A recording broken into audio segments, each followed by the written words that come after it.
No, it's inseparable.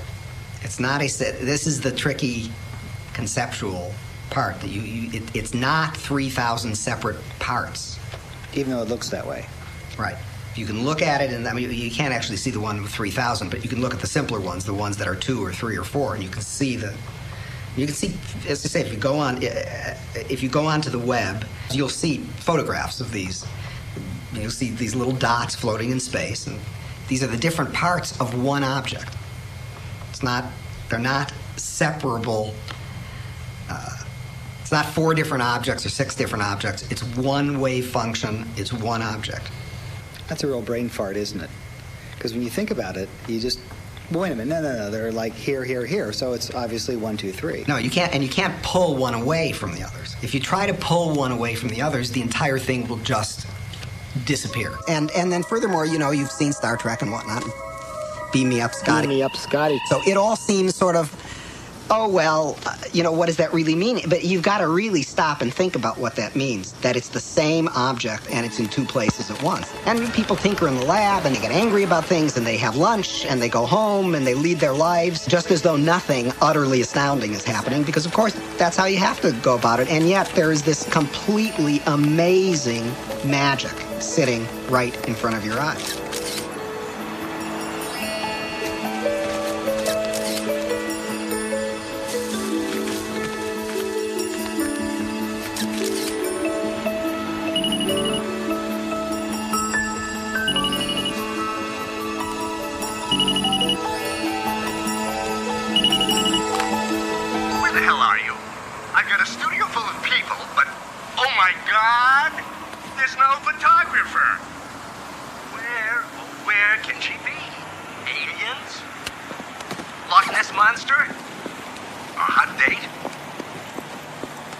We took 2 simple black boxes like this. Inside is a very simple electric circuit with a few diodes, oscillator, EEPROM, some resistors and capacitors. Basically, that's it. We wrap one in aluminum foil. We put it in an electrically grounded Faraday cage. The other we set on a tabletop around which 4 very well qualified meditators, highly inner self-managed individuals sit. And they go into a deep meditative state. They cleanse the environment. They make it essentially a sacred space using their mind cleansing procedures and their intentions. And then one of the 4 speaks the specific intention for this device. The intention is to influence a particular target experiment. Might be to increase the pH of purified water by 1 full pH unit, or to decrease the pH by 1 full pH unit. We've used these devices on all those experiments and have been robustly successful. In the meditative process, then after one speaks the particular intention, it's held various ways by the 4 for maybe 15 minutes, and then so be it, it's let go. And then a subsidiary intention is stated to seal that imprint into the device. We take one of these devices with this aluminum foil, we put it in a soft package, we put it in a FedEx packet, we ship it 2,000 miles away to the laboratory we were using up in Minnesota. And as soon as it arrives there, it goes into its own electrically grounded Faraday cage. The next day we do the same with the control. The experiment is running, and basically then one just takes the device out, sets it beside the experiment within 6 inches to a foot, and turns it on for a period of time. That's it. Now, we learned over some period of time that there was another factor. We found that the use of these, we call them intention imprinted electrical devices, the continued use of this somehow conditions the space to some higher level of symmetry. And we start getting new phenomena. That is, the devices work. That is, the pH, which is normal, starts rising 1 full pH unit, if that was the imprint, or starts dropping. If you go 1 full pH unit or beyond, you're dead. I mean, that's what it means to a human. REG machines, random event generators, are electronic tosses of the coin. One type of random number generator experiment that's been conducted many, many times, hundreds of times, over the past 4 decades or so, since around the 1960s, has been a random generator that only produces sequences of random bits, zeros and ones, like flipping coins. And you would simply ask somebody to press a button, it would produce 200 bits. And you would ask them to say, well, try to make it produce more 1 bits than 0 bits. And when you take the entire body of literature, all of the hundreds of experiments that have been done, you can ask a single question. Did it matter that people were trying to push it towards ones or push it towards zeros?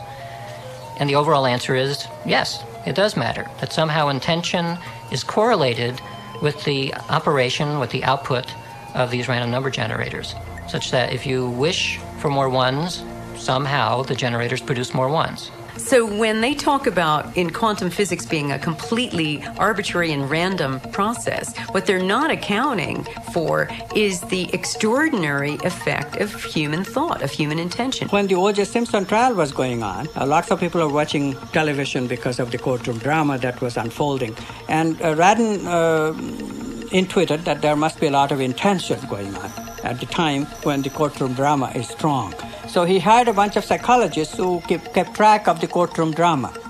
At the same time, Radin was studying the behavior of random number generators.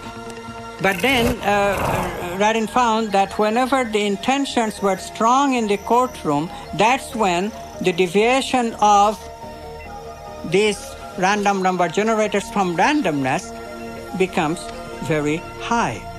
This leads naturally to wonder, are people affecting the world of reality that they see? You betcha they are. Every single one of us affects the reality that we see, even if we try to hide from that and play victim. We all are doing it.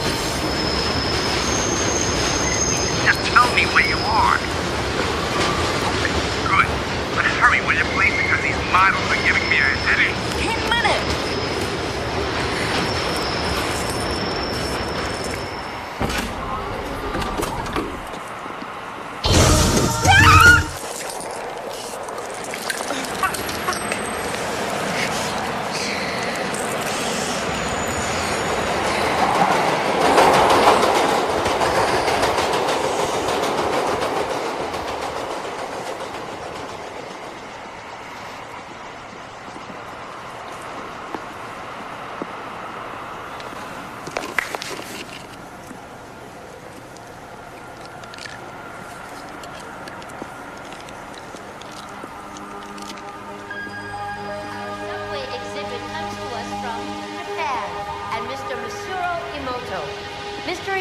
Became terribly interested in the molecular structure of water and what affects it.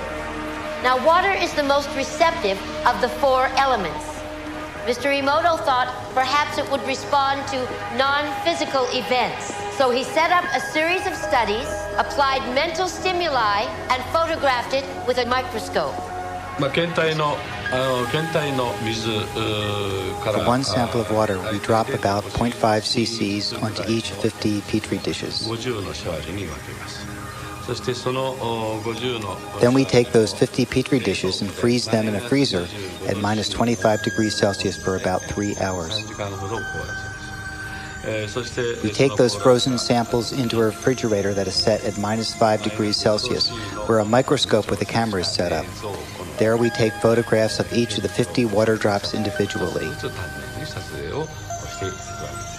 We first take photographs of water that we did not put any information in. Then we take the water with information and do the same procedure just described. We take those before and after photographs and compare the differences.